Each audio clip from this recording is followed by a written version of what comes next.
আজকের দিনটা ছিল অত্যন্ত ব্যস্ততম একটা দিন। ব্যস্ততম দিন কেন বললাম সেটা অবশ্য বুঝতে পারবেন প্রথম থেকে শেষ অবধি আমার পাশে থাকার অনুরোধ রইল। তো সবার আগে আমি সবাইকে একটা কথা বলতে চাই, প্লিজ সবাই সাবস্ক্রাইব করে পাশে থাকবেন, ভালো ভালো কমেন্ট করবেন, তাই আমার ভালো লাগবে, তাই নয় কি? সবাই পাশে থেকো। আর যারা নতুনরা আছো আমার মতো, তোমরাও আমার পাশে থাকো, তাহলে অবশ্যই আমিও তোমাদের পাশে থাকবো। আর আজকের দিনটা কেন ব্যস্ততম বললাম সেটা আমি অবশ্যই বলবো। এদিকে দেখো গাড়ির লাইন লেগেছে। গাড়ির লাইনটা কেন লেগেছে? আমাদের মাঠে ছিল আজকে ফুটবল খেলা। তো ফুটবল খেলা হলে শুধু এই রাস্তা না, আমাদের বাড়ির সামনাটাও মানে গাড়ি বাইক একদম ফুল থাকে। নিজের বাড়ি থেকে বাইরে বেরিয়ে যে গেটে একটু হাঁটাচলা করব তাও করা যায় না এই বাইকের যন্ত্রণায়। তো সবাই আসলে হাজার হাজার মানুষ আসে, তো দেখলে ভালোই লাগে। আর এদিকে আমি মাকে আজকে একটু হেল্প করেছিলাম। আর এদিকে দেখো সকালবেলা না এই শালিকগুলো আমাদের বাড়িতে আসে। আর সকালবেলা না, শুধু আমি ভুল বলেছি, ওদের যখন খুশি তখনই আসে।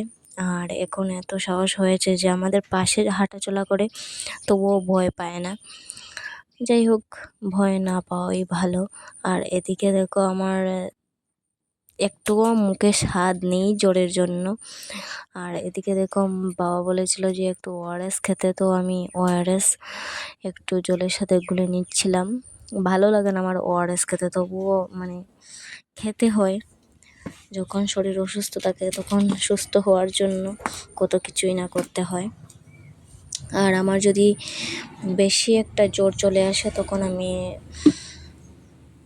আর বমি হয়। তারপর এদিকে দেখো আমি আমার কাজেও বেরিয়ে পড়েছি। একটু বসেছিলাম, প্রচণ্ড রোদ্দুর ছিল, তো হাঁটা চলা যাচ্ছিল না, মাথা ব্যথা করছিল প্রচুর। তো এদিকে একটু সময় বসে থাকলাম, বসে একটু ভালোই লাগছিল। আর দেখলাম যে পতাকাটা কত সুন্দর, আকাশটাও কত সুন্দর নীল হয়ে আছে, একটু একটু মেঘের ছোটা। তো ভাবলাম একটা ভিডিও করে নিই। তো আমি আমার কাজে এসেছি, যে বাড়িতে এসেছি ওনাদের বাড়িতে দুটো ছোট ছোট সুন্দর দুটো ডগি আছে।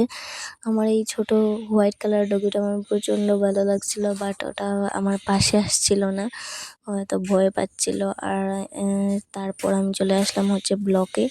এই যে কাজগুলো দেখছো না, হাতের কাজগুলো, হাতের জিনিসগুলো বানানো, এগুলো সব এসএইচজি দিদিরা করেছে। আর আর এদিকে দেখো তারপর আমি আমার ব্লকের কাজ সব কিছু কাজ শেষ করে প্রচণ্ড খিদে পেয়ে গিয়েছিল। তো এদিকে আসলাম হচ্ছে একটা ধাবায়।